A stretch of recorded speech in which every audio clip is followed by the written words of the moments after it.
In this video, let's take a look at slopes. Now, slopes is an MSEG that you access within the grid, and with it, you can do quite interesting stuff with it.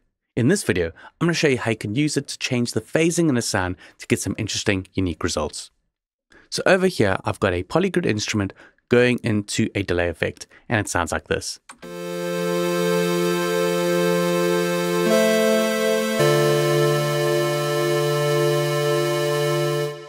So nothing too special, but now let's go into the polygrid. I'm going to click here to open up the modular environment, and I want to do some changes to it, and then we'll add in the slopes MSEG and see what we can do with it.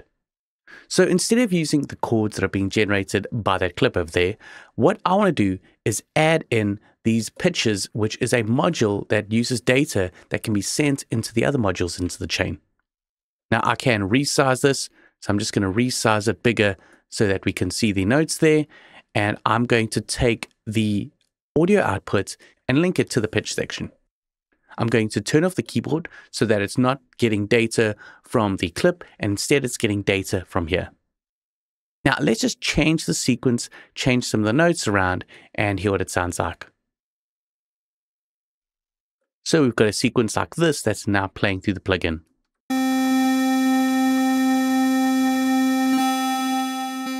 Now you can't hear anything, but when I start increasing this dial, you're now going to hear the pitch happening.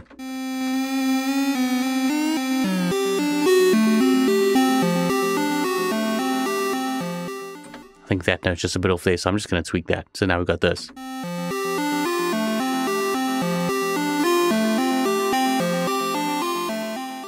Yeah, I'm happy with that. Now I just want to move this over so that I can create some space to add the slopes.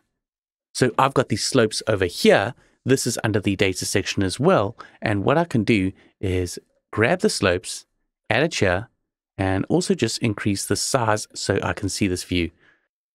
So as you can see, you've got a MSEG curve shape over here, and we've got a couple of things that we can do. You can see you've got a purple input and a blue output.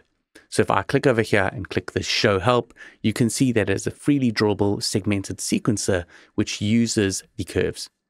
So I can take the phase in and make the phase go into this purple connector here, and then send the phase out through the blue. Now I want to use the blue section. So I'm going to take the blue over here and drag it into the phase section over here. And now if I increase this, it's using this shape to change the phase of the sound. I can make it bipolar and adjust the amount that's pulling here.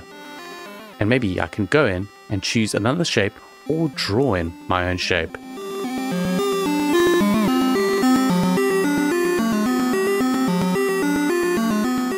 And adjust the amount. So I can bypass it. And then by adding this in, it's going to have that phase modulation on the phase over here with this oscillator, and I can adjust that amount.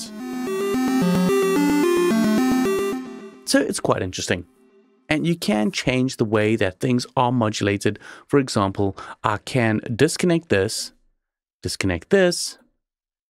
you can do some other crazy things like take this output, and instead of sending it to the phase, you can send it to the pitching.